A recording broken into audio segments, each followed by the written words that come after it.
In this video for the pre-approved program managers, we will walk through the steps for accepting students onto your pre-approved program roster in the Practical Experience Reporting tool, which we will refer to as PERT. To begin, let's go over the steps required by the student before you can accept them onto your PERT roster.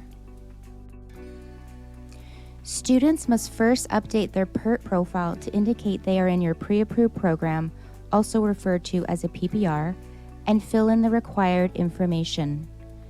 This includes organization name, location, and program. As part of their onboarding process with your PPR, please inform students of their assigned mentor's email address so that they can enter it here. Students must also create an experience report and indicate the date they started in your pre-approved program. As a result of the details they entered into their profile, the training position type drop-down menu will only list the specific positions attached to your program. If your program has multiple positions, ensure your student knows which one to choose. An email will be sent to the program manager notifying them that a student is requesting to be added to the PPR roster in PERT. This email gets sent as soon as the student chooses your pre-approved program from the initial profile creation page. On the homepage of your Program Manager portal, click on Manage My Programs. Here you will see a list of all students on your roster, as well as students awaiting confirmation onto your roster. Navigate to Pending Employment Confirmations Only to narrow the list to just those students awaiting your confirmation. If the student has completed the required steps of adding their mentor email to their profile and creating that initial experience report with their job start date, you will see three options: employed, follow-up, and not employed. Take a look at their mentor, start date, location, and program. If the information is correct and the student is currently employed in your pre-approved program, click Employed and then Submit. You can see that the student's PERT status now shows as in progress. They will have received an email to let them know that they have been accepted onto your roster.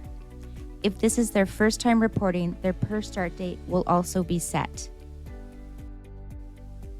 Back on the Pending Employment Confirmations Only, we will demonstrate steps to take when changes are required or information is missing.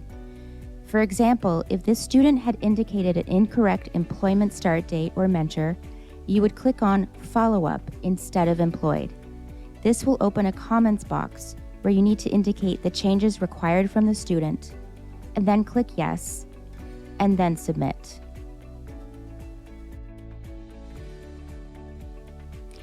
You will see a follow-up date populated next to their PERT status so that you can keep track of when they were contacted. The student will then receive an email indicating additional information is required, along with the program manager comments. This email will also instruct them to contact you once the changes have been made. If the student is not currently employed in your PPR, please click Not Employed. Fill out the comments box.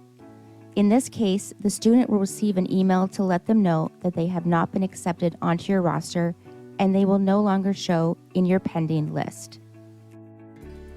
The last scenario you may encounter is students on your list that are employed in your PPR but have either not added their mentor or have not created that initial experience report with their start date, or both. For these students, the only options will be follow-up and not employed. You cannot accept a student onto your roster if either or both requirements are missing. Again, for this situation, you will need to indicate follow-up and put in the comments what is outstanding so that the student is aware that action is required.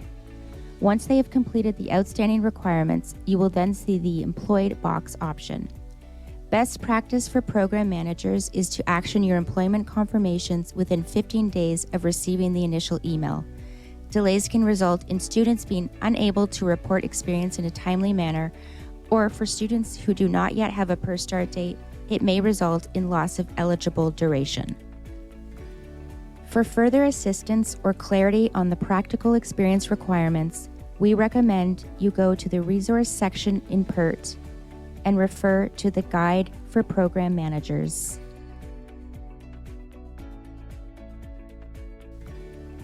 You can also contact us via email